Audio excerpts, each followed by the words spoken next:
Okay, so what we're going to do real quick is we're just going to look at the textbook portion of the review. In part, I think that's just a highlight so you know for future reference how to use those reviews as you work your way through. And if there's anything that you are unclear about how to do, hopefully we can clear up some of those problems. I'm not under an illusion that we'll get them all done, but we'll make it a little bit better, hopefully. So what happens, you'll notice, is your textbook has this review, and they actually like to start with a page that is just problems that have been worked out, just to highlight some ideas here. So I'm grabbing a highlighter so that I could grab something, but I noticed here that it looks like AB plus BC right here should be equal to the whole thing. So what they did is they literally just said, well, AB plus BC equals the whole thing. So they said, well, AB is the 2x minus 5 portion, BC is the 3x plus 6 portion, and of course, AC, which would represent the entire segment, is 46, okay? So if we just do a little bit of combination of like terms, 2x plus 3x makes 5x, negative 5 plus 6 is 1, do a little bit of simplifying, and we come up with a nice easy answer that x is 9. You'll notice that after they found out that x was 9, they took a little bit extra time and they plugged in the number 9 into both A, B, and BC to validate what each of those were.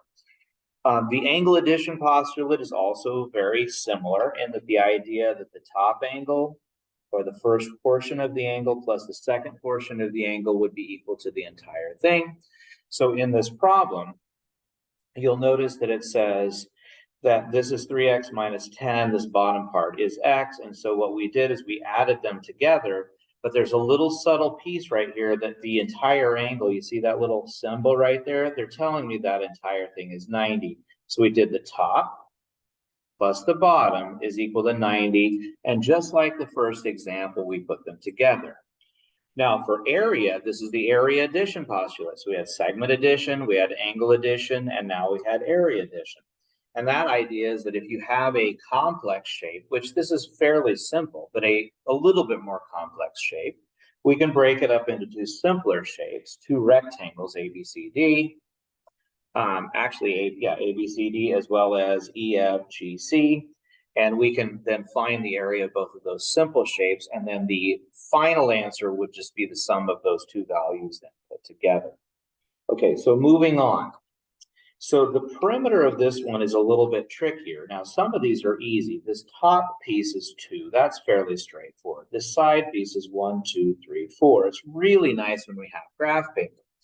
1, 2, 3, 4 here. So far I have a total of 10, but I also have to find how far is it from C to D, because my perimeter would be all of these easy pieces plus this diagonal piece that is there.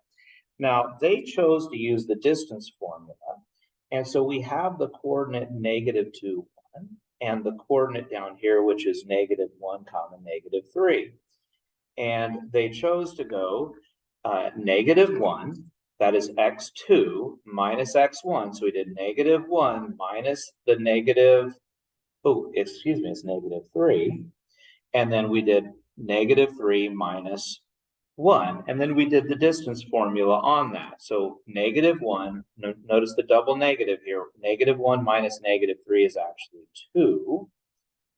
And negative 3 minus 1 is actually negative 4. And 2 squared is 4. Negative 4 squared is 16. And that's where they got their answer of the square root of 20. Now, some of you guys would probably also be able to see that very quickly we could have broken this down the middle and decided that this piece is 2 and this piece is 4.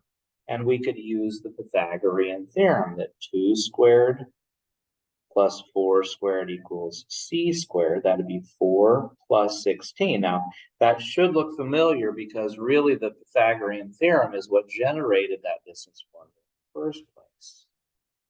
So we get right back to the same kind of answer we have here, where c equals the square root of 20, which was that distance CD. And remember, we're going to take all of those two things together and we're going to add it. This 4.5 is our approximation of that, and therefore we would get a perimeter. So that is the first page. So that first page, most of that work is done for you. It's just a matter of you being able to look over it and see if you feel comfortable. Now, the second page is really where you're going to do some work. So I thought I would talk about that first page and then just the first vocabulary in this video, and then I'll look at the other piece. So a blank is a blank. It is basic that cannot be defined. So I think we are looking for the word undefined right here. And we actually had 3 undefined terms. They were point, line, and plane. So the only one here that is actually going to fit is this one right here. So a point is a undefined. It's a basic figure. We know what it is, but we can't really define it. So next, the blank of a segment divides it into 2 congruent segments. So remember, if you have a segment that has been broken into 2 equal pieces, that thing has been broken by the midpoint. The midpoint breaks a segment into 2 equal pieces. Now, a polygon, sometimes n could be 3, it's a triangle. 4 would be a quadrilateral, but when we just have a bunch of sides or we don't know how many sides we have, we go ahead and call it an n-gon. So let's cross those out. A blank angle divides an angle into 2 congruent parts. So again, what we're going to do is we're going to take an angle like this and we're going to break it right in half like that, where these 2 pieces are the same.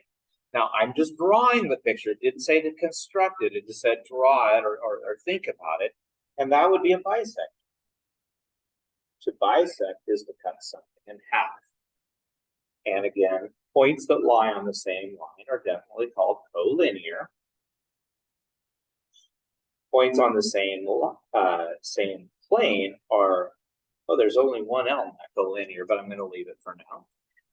Points in the same plane are coplanar, okay? And then the common endpoint of the side of an angle is the vertex. So this is the common point at the end of those angle pieces.